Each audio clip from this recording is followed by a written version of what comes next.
Hello everyone, Trophy Wine Hunter. Welcome back to my YouTube channel. Today is going to be an interesting video, particularly for long-time subscribers. It's a half wine review and a half reminiscing, so it'll be more interesting to my long-time viewers and subscribers. The reason being is I'm reviewing the 2019 Cloud Bay Sauvignon Blanc, and I have previously reviewed this 4 years ago. And I'll put that video at the end of this video, which I will mark as a historical content video. So it's a bit of a reminiscence going back to that video. I actually just watched that video before this review, just to go back and see what I said about this wine. And so it's really, for me, it's a neat experiment. I did keep a couple of bottles of this vintage and the next vintage 2020, which are both great vintages. And I wanted to see how they would age over the years. So that review was done 4 years ago. Generally speaking, most people think Sauvignon Blanc, especially New Zealand Sauvignon Blanc, should be drunk right away. But I thought it'd be an interesting experiment to keep it for a couple of years, and I've now kept it for 4 years.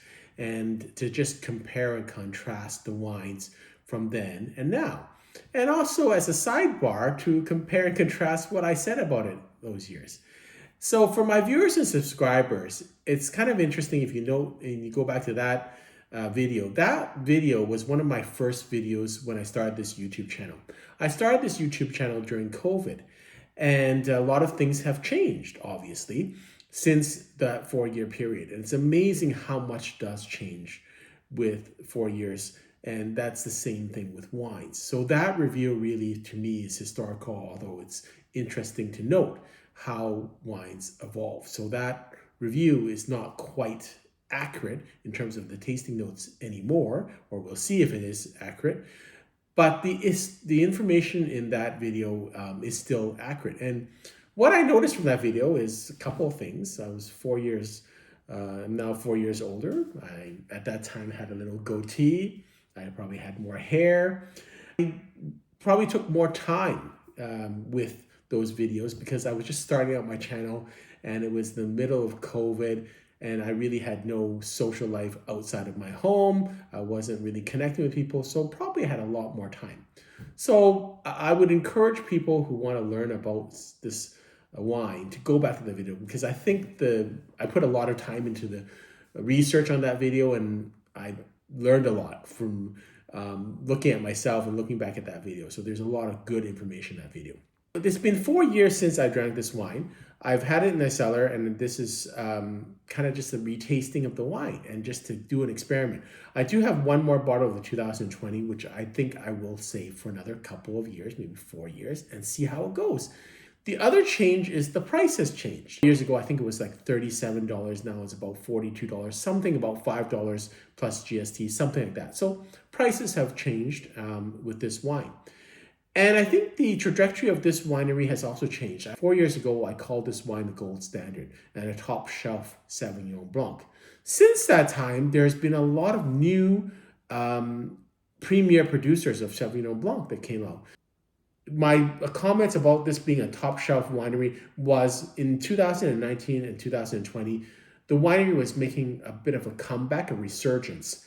And now I think they've made that resurgence and other wineries have come up too. So it's kind of back into a more plateau phase. I don't think it's a growth wine anymore, but it's still an excellent wine. It's getting more and more pricey. That's how things change in life and with wines in general. It's what I want to account for. Not that I'm trying to put down this winery, but just want to account for even 4 years. People change, wines change. And it's so important to continue to drink wines and give them chances because the winery changes, your taste changes, life changes, and that all impacts your assessment of a wine. So just because you didn't like a wine 10 years ago does not mean you don't like the wine today. It could be the winery, it could be you.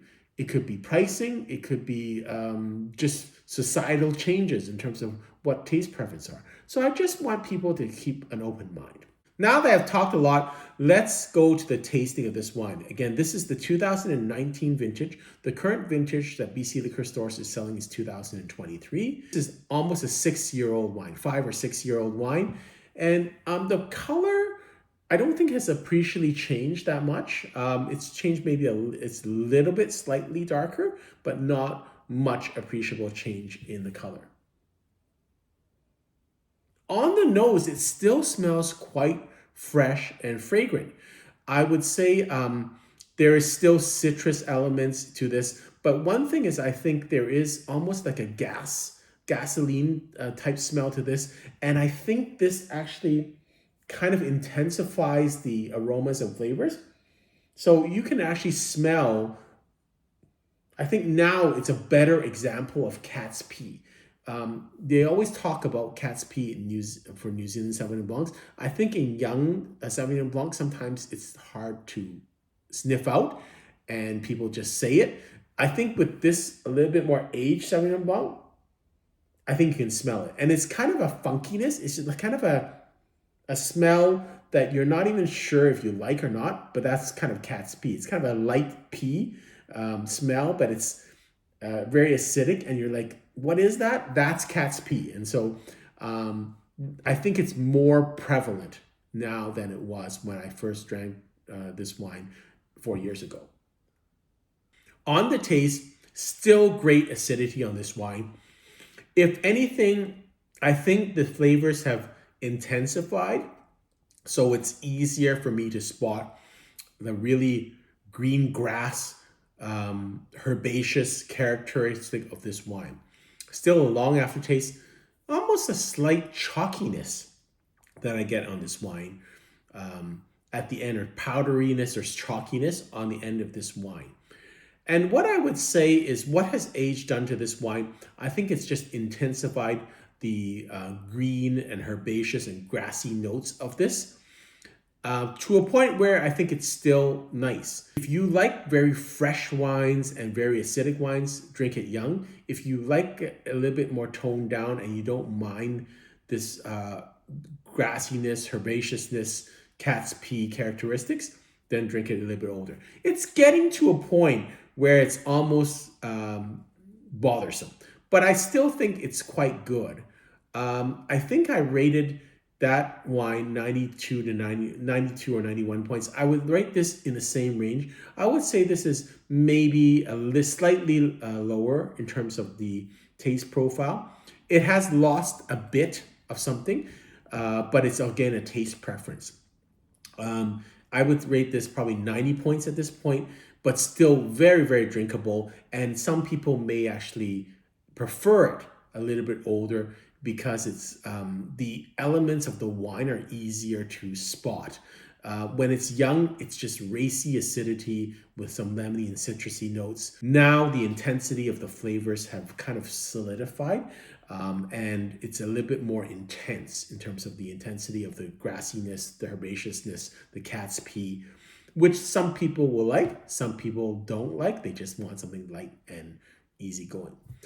Hope you've enjoyed this review and walk down memory lane, and hope this has been useful. Until next time, happy drinking.